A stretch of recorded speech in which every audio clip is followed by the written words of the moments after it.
안녕하세요. 저는 알맹 망원시장에서 알맹이만 원하는 자, 알자로 활동하고 있는 구슬입니다. 알맹이만 원하는 자는 말 그대로 껍질 없이 쓰레기가 되는 비닐 포장이나 플라스틱 포장 없이 알맹이만 원하는 사람들이 모여 마포구, 망원동을 중심으로 쓰레기를 줄이는 다양한 활동을 하고 몇몇 알짜는 멋진 리필 스테이션인 알맹 상점을 운영하고 있습니다. 이 영상을 보고 계시다면 에코스쿨에서 샴푸바 소분을 경험해 보셨을 텐데 그 작은 소분 코너도 하나의 리필 스테이션으로 여러분들은 용기를 들고 가서 알맹이만 담으며 쓰레기를 줄이는 실천을 하셨습니다. 용기를 내어준 여러분들, 그리고 소분 코너를 마련한 에코스쿨 모두가 함께 잘 준비한 덕분에 샴푸바 재료를 무사히 소분할 수 있었습니다.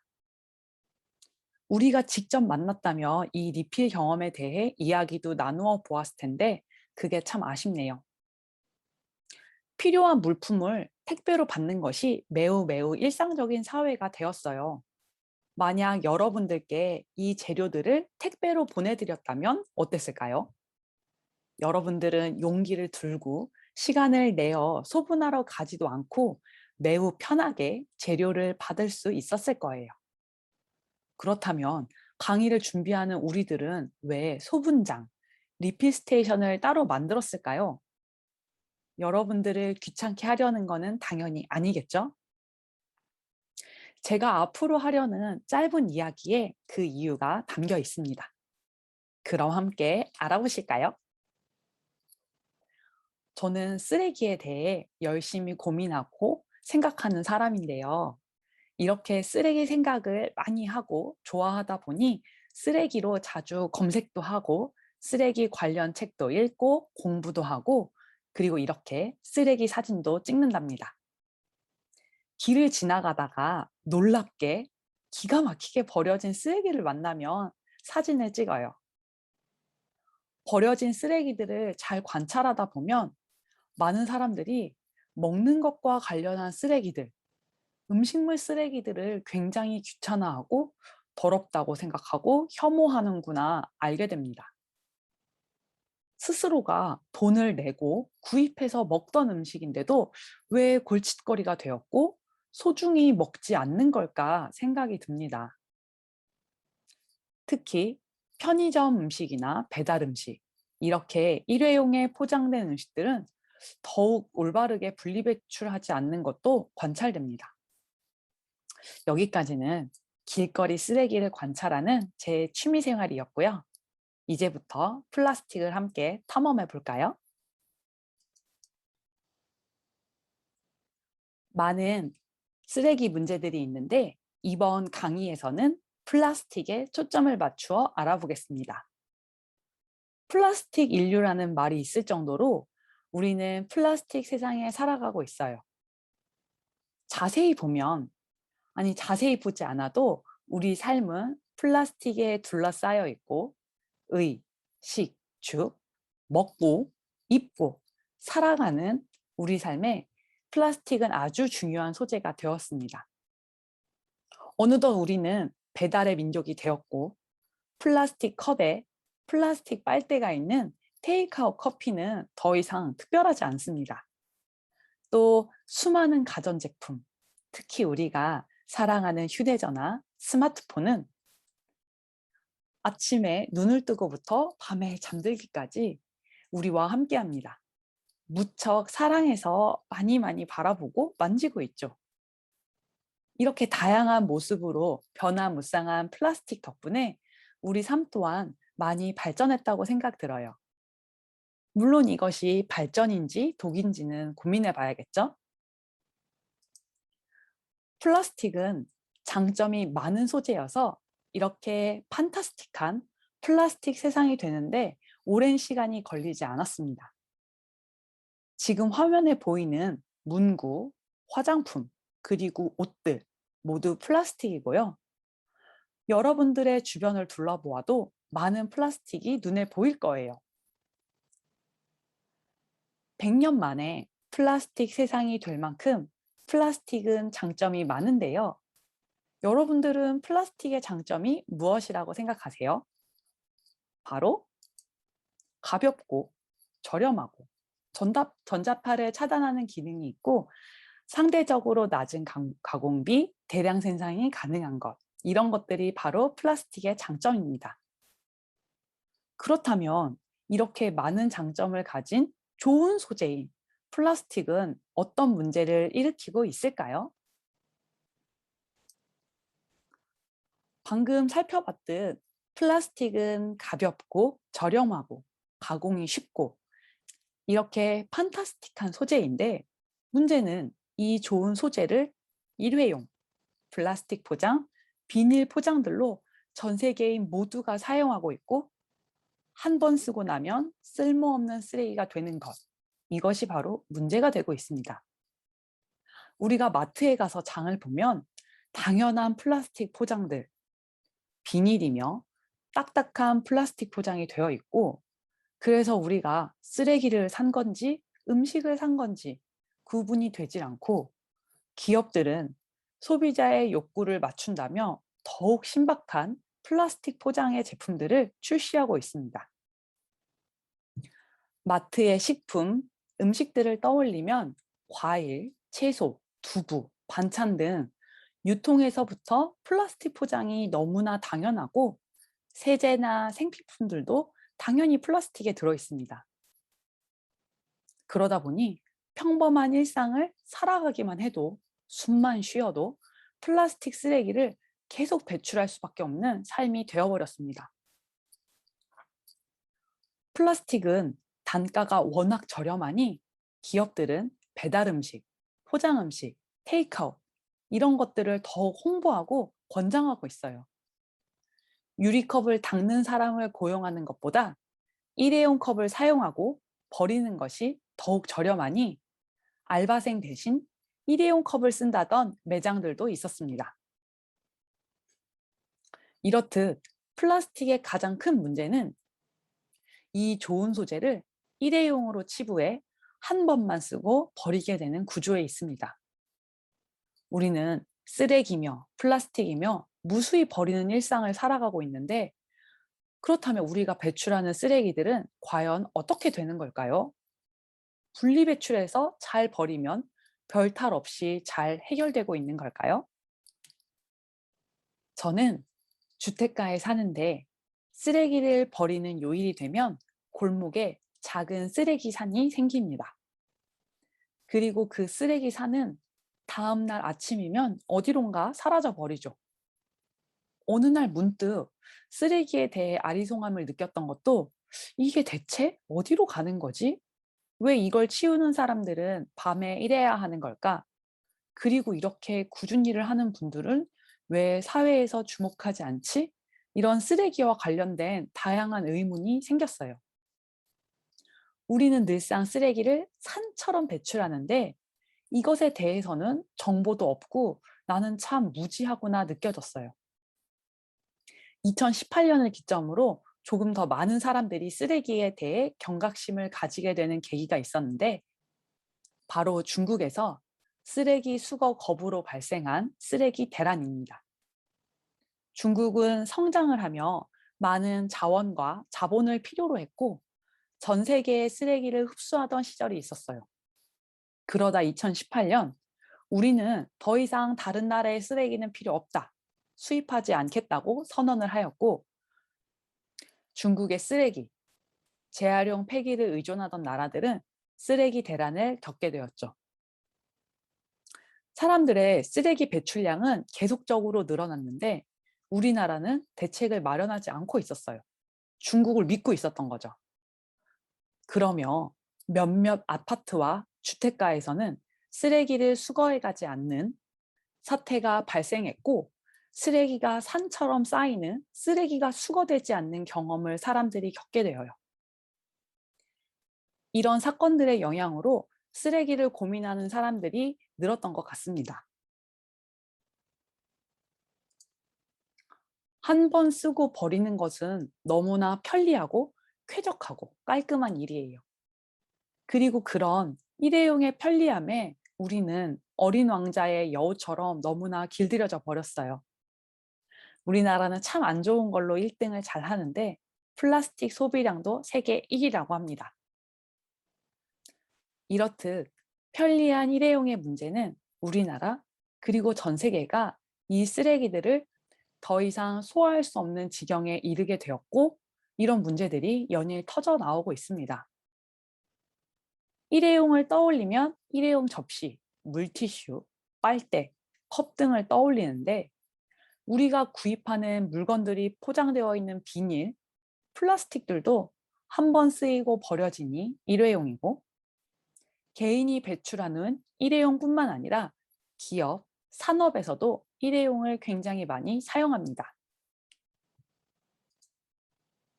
쓰레기를 버린 그 후 어떻게 되는지 모두가 너무 모르고 있었고, 일회용품들, 플라스틱들을 사용하는데 죄책감이 덜 들었던 이유도 분리배출이 한몫한다고 생각합니다. 우리나라는 분리배출을 전 세계적으로 굉장히 잘하는 나라 중 하나인데, 우리는 분리배출을 하면 그것들이 무언가 뿅 하고 될 거라 생각하며 분리배출을 열심히 잘 해요. 그러나 우리가 버리는 대부분의 분리배출 쓰레기들은 소각되거나 매립되고 있습니다. 매립은 침출수나 토양 오염 등의 문제가 있고, 우리나라는 심지어 땅덩이도 작은 나라입니다. 또 소각은 유해물질의 배출에 우려가 있고요. 더불어 매립장이나 소각장은 그 누구도 반기지 않는 시설인데, 그렇다면 이런 시설들을 반대하지만 쓰레기를 계속 배출하는 이 모순을 어떻게 보아야 할까요?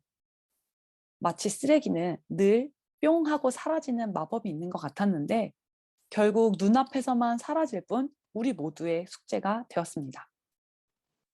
쓰레기 폐기 대책에 대해 이전보다는 좀 활발히 적극적으로 논의가 되고 있었는데, 안타깝게도 코로나 시대가 되며 쓰레기들은 더욱 늘어나게 되었어요. 배달, 마스크, 의료 폐기물 등 일회용 쓰레기는 더욱 늘어났어요. 이렇듯 폐기에 대한 대책도 필요하고, 또 어떻게 하면 배출량을 줄일 수 있는지도 모두가 함께 궁리하고 실천해야 하는 때입니다. 지금부터는 플라스틱이 어떠한 문제를 일으키고 있는지 알아보려는데요. 지금 보여드리는 사진은 무엇인지 아시는 분 계실까요? 검정 봉지가 많이 보이는데요.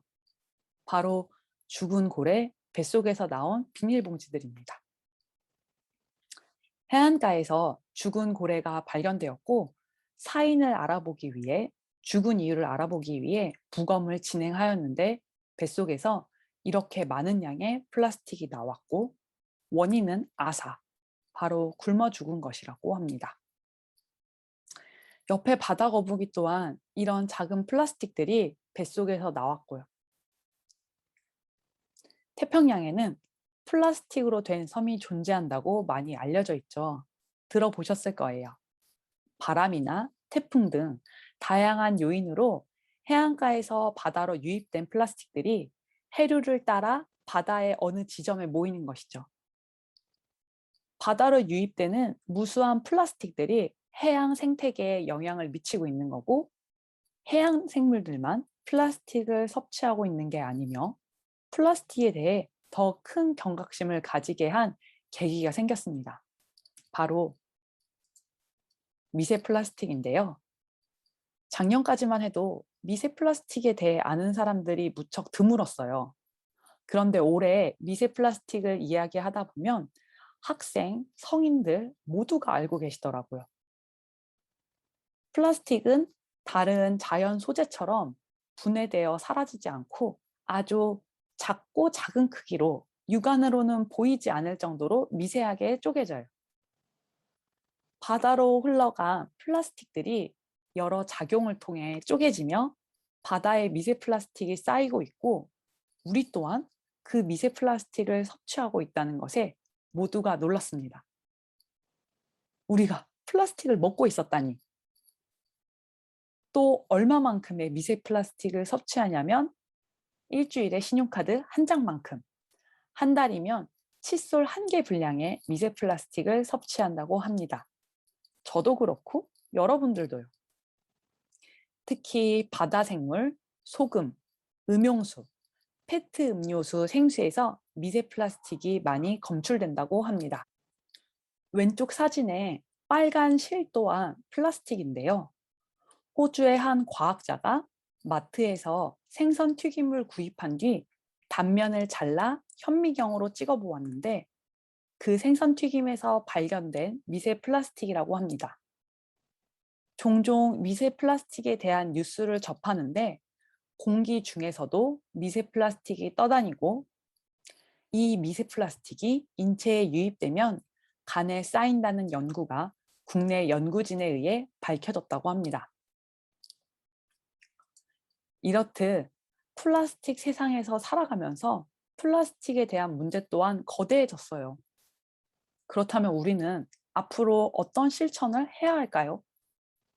지금부터는 어떻게 하면 그 쓰레기를 그리고 플라스틱을 줄일 수 있을까? 여러 방법을 알아보려고 하는데요. 첫 번째로는 개인의 실천입니다.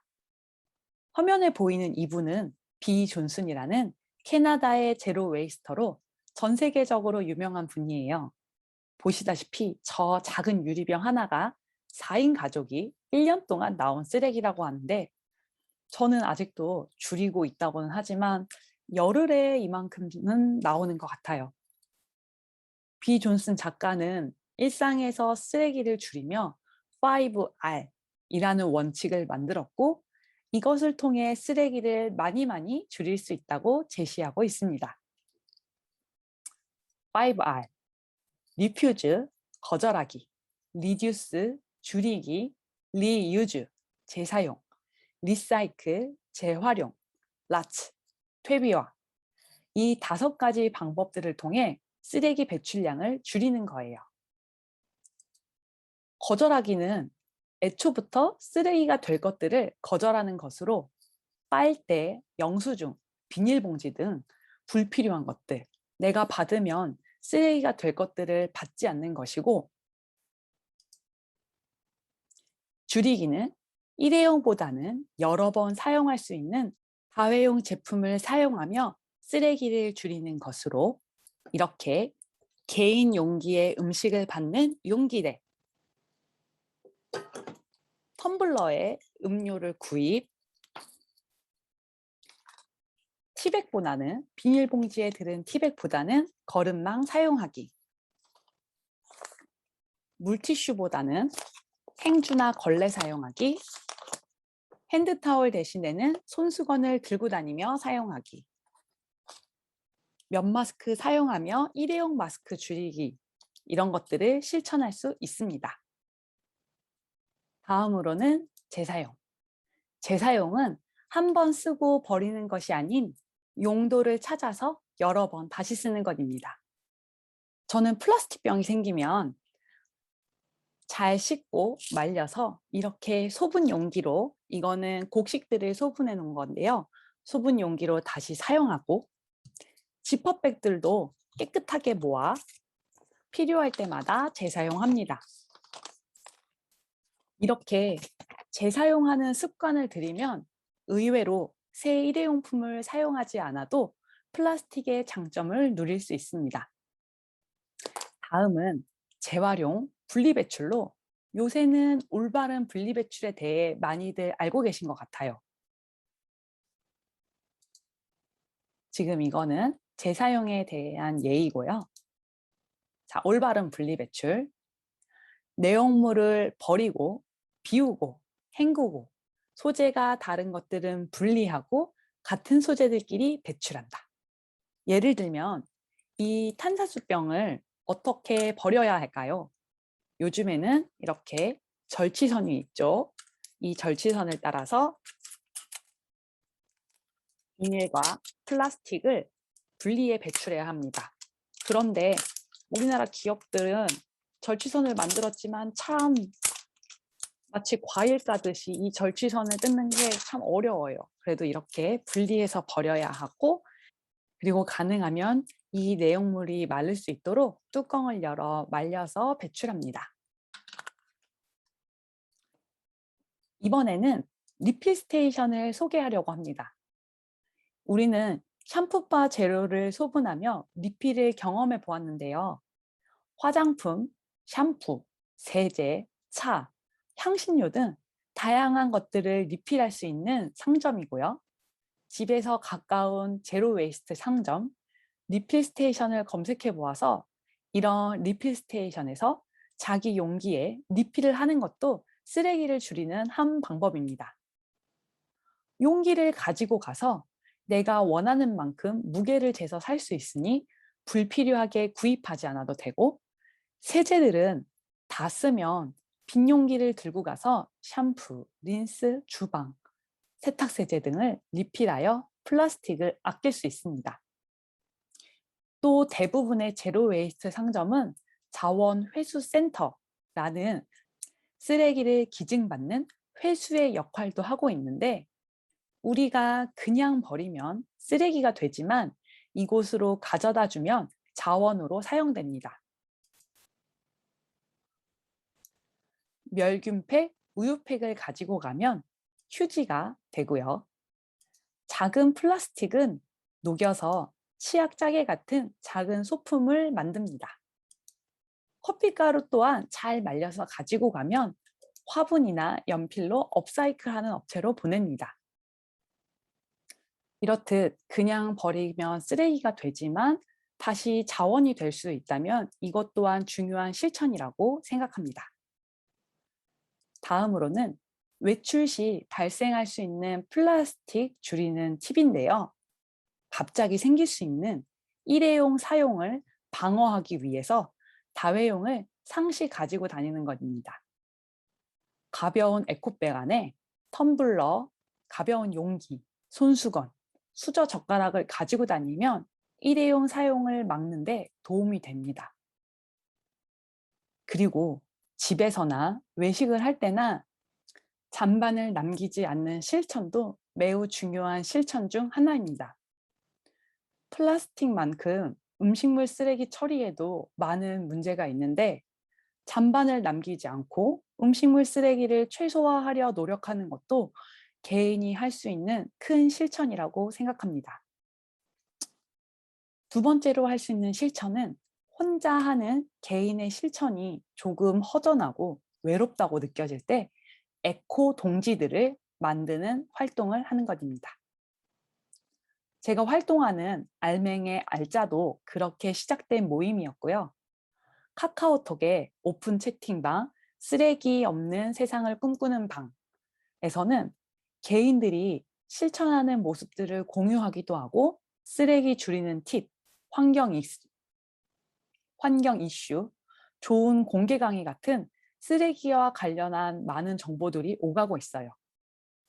매일 유업에 빨대를 돌려보내는 빨대 어택도 진행되었었고, 이 방에 들어와서 이야기를 나누고 실천담을 나누는 것도 에코 동지를 만드는 좋은 첫걸음이 되리라 생각합니다. 또 요즘 유행하고 있는 쓰레기 활동인데요. 바로 쓰레기를 줍는 줍깅, 플로깅, 비치코밍입니다. 혼자서 하는 분들도 있지만 동네에서 쓰레기를 줍는 분들도 있고, 해변에서 쓰레기를 줍는 분, 뛰면서 쓰레기 줍는 사람, 아이와 함께 쓰레기 줍기 등 소소한 그룹으로 쓰레기를 주우며 실천하는 그룹 활동도 있습니다. 다음은 기업과 정부를 향해 목소리를 내는 실천입니다. 사진에서 보시다시피 마트에서 장을 보기만 해도 모든 것이 다 포장되어 있으니 개인이 쓰레기를 줄이는 것은 한계가 있을 수밖에 없습니다. 기업이 포장에 대한 고민을 해결하려 하고 정부가 정책으로 규제를 한다면 효과가 더욱 클 수밖에 없는데, 정부와 기업, 이들을 움직이기 위해서는 개인들이 목소리를 내야 하는 것이죠. 이 사진은 요즘 기업들이 포장재를 바꾸는 추세를 보여주는 사진인데요. 많은 기업들이 유색 페트병, 초록색 페트에서 투명 페트 소재로 포장을 바꾸고 있어요. 심지어 생수는 라벨도 없이 나오고 있고요. 기업들이 왜 이리 포장을 바꾸는지 생각해 보신 적 있으실까요? 왜 이렇게 바꿀까요? 많은 분들께 질문을 해 보았는데 기업이 환경을 생각해서 아니면 쓰레기 문제를 줄이고 싶어서 라고 대부분 대답을 하세요. 그렇기도 한데 사실 재활용 등급제가 시행이 되어서 제품의 재활용 등급에 따라 분담금이 매겨지기 시작했습니다. 이 재활용 등급제에서 최우수, 우수가 아닌 보통 어려움이 되면 기업은 재활용 분담금을 더 내어야 해요. 세금을 더 내야 한다는 거죠. 그러니 더 좋은 등급을 받기 위해서 더 질 좋은 포장재로 열심히 바꾸고 있는 거고요. 질 좋은 포장재란 재활용이 좀 더 용이한 포장재를 말합니다. 재활용 등급제만큼 또 알아주면 좋은 제도인데 바로 EPR, 생산자 책임 재활용 제도입니다. 이 EPR 제도 이전에는 기업은 생산하고 판매까지만 책임을 졌었는데 EPR 이후로 폐기까지 책임의 영역이 늘어났습니다. 예를 들면 비전력 정수기인 브리타사의 정수 필터는 유럽에서는 회수 시스템이 있어서 수거를 해 가는데 우리나라에서는 사실상 일반 쓰레기로 버릴 수밖에 없었어요. 그래서 브리타 소비자들이 연대에서 수거 시스템을 만들어 달라 요구하였고 올해 9월 6일 자원 회수의 날에 브리타 코리아도 수거 시스템을 시작하게 되었습니다. 이렇듯 많은 사람들이 담배꽁초, 우유팩, 멸균팩과 같은 쓰레기에 회수해라, 잘 폐기할 수 있게 기업이 책임을 가져라, 기업의 책임을 묻고 있고 지금 진행되고 있는 멸종위기라는 멸균팩과 종이팩에 대한 캠페인도 멸균팩과 우유팩에 대한 분리배출을 더욱 쉽게 만들어 달라고 소비자들이 요구하는 캠페인으로 멸종위기로 검색하면 자세한 안내를 보실 수 있고 또 참여하실 수 있습니다. 이제 마지막인데요. 지금 같은 일회용을 권장하는 사회에서 우리는 어떤 속도를 가져야 할까요? 제 일상을 돌아보면 일이 너무 바쁘거나 일이 너무 많을 때면 일회용이 쓰고 싶어지더라고요. 힘드니까 밥도 시켜 먹고 싶고 급하니까 편의점에서 밥을 사 먹고 싶어요. 우린 일회용이 아니니까 라는 이 책은 쓰레기 덕후면서 알맹상점 공동대표인 고금숙 님이 쓴 책인데 제가 종종 쓰레기의 바이블처럼 읽는 책입니다. 한번 쭉 읽으면 쓰레기에 대한 그리고 삶과 사회에 대해 생각이 들더라고요. 이 책 한번 읽어보시길 추천하고요. 그 옆에 사진은 알아보시는 분도 계실 텐데 비정규직 노동자이고 현장에서 사망한 구의역 김군과 김용균 노동자의 유품, 가방을 찍은 사진으로 많은 사람들이 애통해 했었어요. 그들의 가방에서 나온 일회용 컵라면이 마치 밥 한 끼 제대로 먹기 어려운 일회용 근로자, 바로 비정규직과 맞닿아 있는 것 같아서요.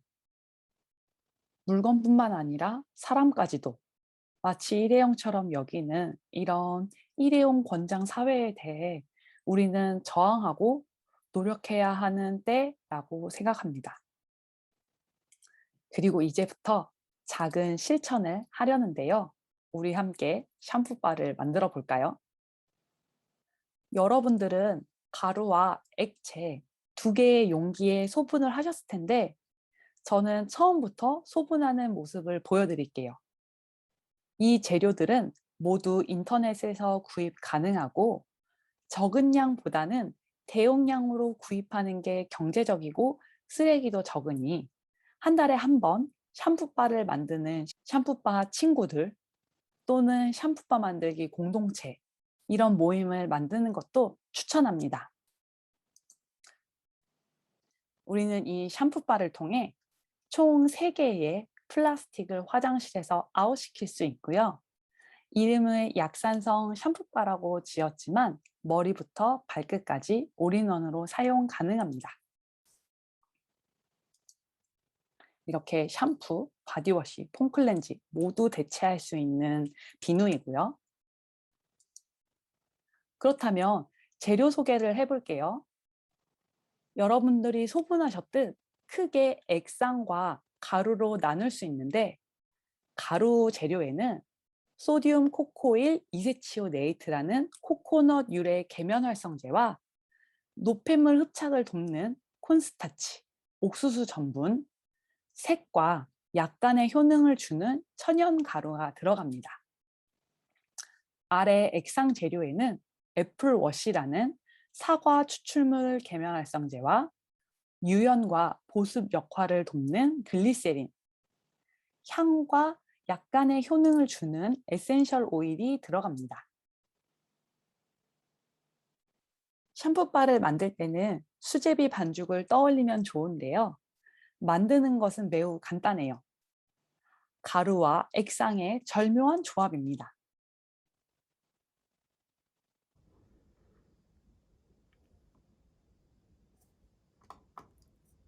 준비한 저울에 전원을 눌러주고요.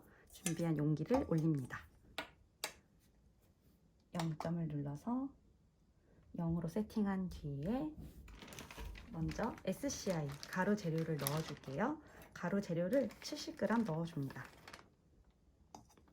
SCI 가루는 매우 고운 가루여서 마스크를 반드시 잘 끼고 가루가 날리지 않게끔 살살살 넣어줍니다. 몇 그램 들어왔을까요? 31g 넣었습니다. 70g까지 넣어주겠습니다.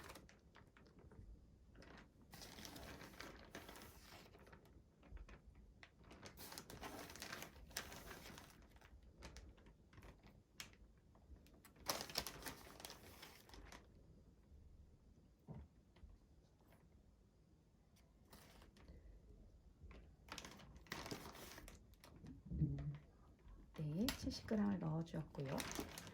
다음에는 원하는 천연 가루를 넣어줄게요. 저는 오늘 어성초 가루를 준비하였습니다.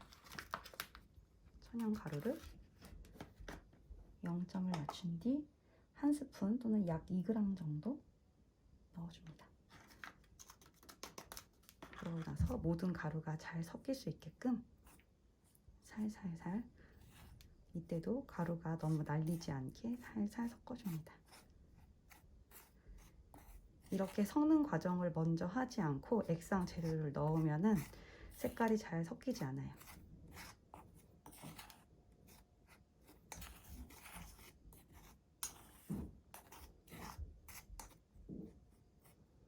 그래서 섞어주면서 조금 덩어리진 것들이 있으면 그런 것도 수저를 이용해 꾹꾹 눌러서 덩어리들을 깨주고요.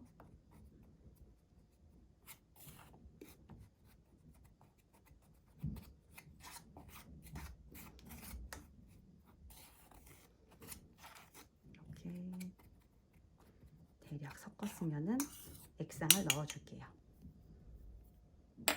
다시 0점을 맞추고요. 글리세린을 5g 넣습니다. 식물성 글리세린 5g을 넣을게요. 네.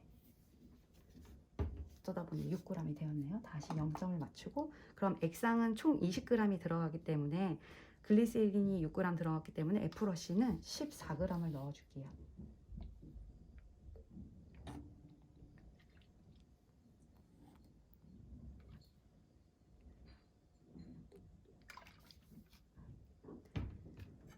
전원은 꺼주셔도 좋습니다.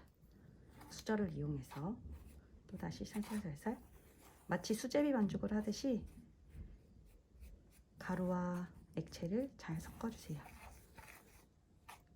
수저로 젓다 보면은 조금 수분이 부족한 듯 보이는데, 적당히 섞어준 뒤 손으로 반죽하기 시작하면 물기가 올라와서 쉽게 샴푸바를 만들 수 있어요.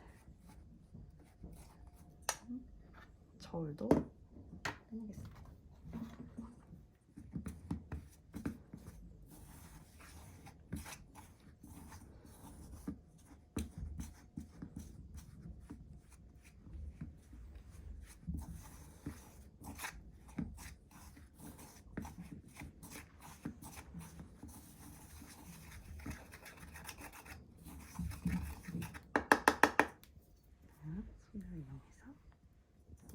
이제부터 손으로 반죽을 시작할게요. 손으로 꾹꾹 눌러주면은 색상도 더욱 선명해지고 이렇게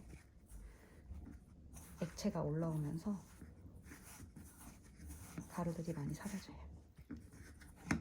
우리는 수제비를 반죽한다, 빵 반죽을 한다라고 생각하면서 계속 반죽을 해주면 돼요. 볼을 돌리면서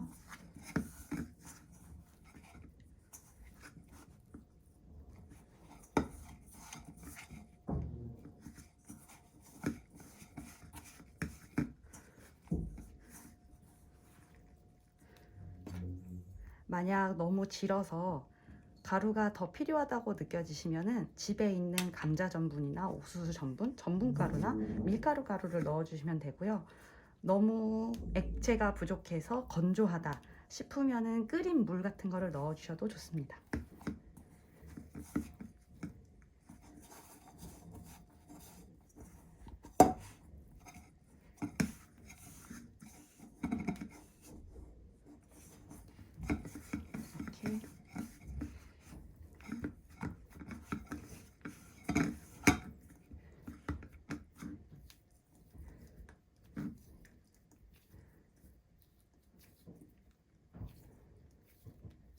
이렇게 반죽을 하다 보면 손에 있는 것들도 다 떼어내실 수 있어요.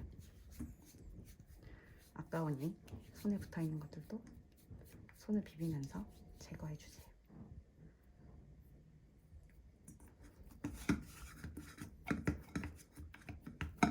나와 있는 것들도.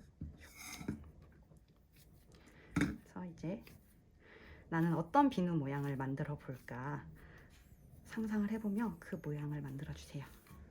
가능하면은 시중에 판매되는 비누 모양으로 만드는 게 가장 좋아요. 뭐 하트라던가 별 이런 걸로 만들면은 가능은 하지만 샴푸를 사용하면서 어느 부분이 금세 망가지고 갈라지거나 그러더라고요. 그래서 가능한 원형을 추천드리고 좀 한쪽 면은 양쪽 면은 납작한 결 우리가 흔히 보는 비누 형태들을 추천해요. 타원도 괜찮고 이런 모양의 타원도 괜찮고 원형도 괜찮습니다. 저는 오늘 살짝 질게 되었네요. 하지만 질더라도 반나절만 말리면 딱딱한 비누가 되어요. 그릇에 붙어있는 것들도 아까우니 잘 제거해주고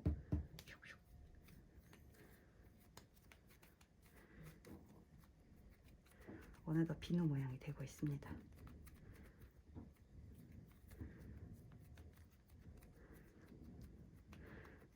손에 붙어있는 이런 가루들도 아까우니 머리를 감기 전에 이걸 만들고 이 손으로 머리를 감으면 아주 좋아요.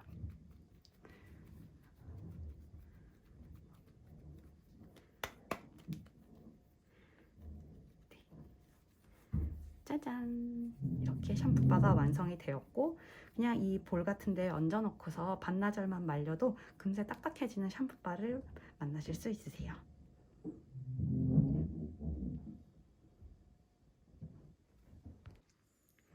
지금 이 샴푸바는 제가 미리 만들어 두고 요즘 사용하고 있는 샴푸바인데요. 핑크 클레이가 들어가서 이렇게 약간 분홍빛을 띠는 샴푸바입니다. 저는 이렇게 비누망을 만들어서 그 안에 샴푸바를 보관하는데 이런 비누망 만드는 거는 유튜브에 비누망 만들기 검색하면은 다양한 방법들이 있어서 그런 거를 보고서 참고해서 만들면 좋겠습니다. 이렇게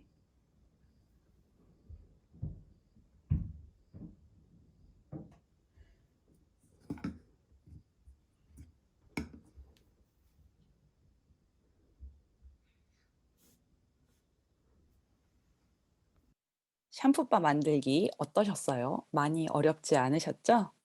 저는 샴푸바를 만들 때 여러 개를 만들어 두어서 지인들이나 친구들에게 선물 줄 때 사용한답니다. 샴푸바 만드는 것이 조금 익숙해지고 이 샴푸바가 나와 잘 맞는다고 생각하면은 다른 색상의 천연 분말과 에센셜 오일을 조금 더 구비하여서 다양한 색과 다양한 향의 샴푸바를 만들어 보시는 것을 추천합니다. 끝으로 온라인 교육을 듣는 게 쉽지 않은 일인데 끝까지 들어주셔서 정말 고맙습니다. 오늘 내용들이 여러분들의 일상에 플라스틱을 줄이는데 도움이 되었길 바라고요. 여러분들의 에코에코한 생활을 응원할게요. 그럼 안녕. 감사합니다.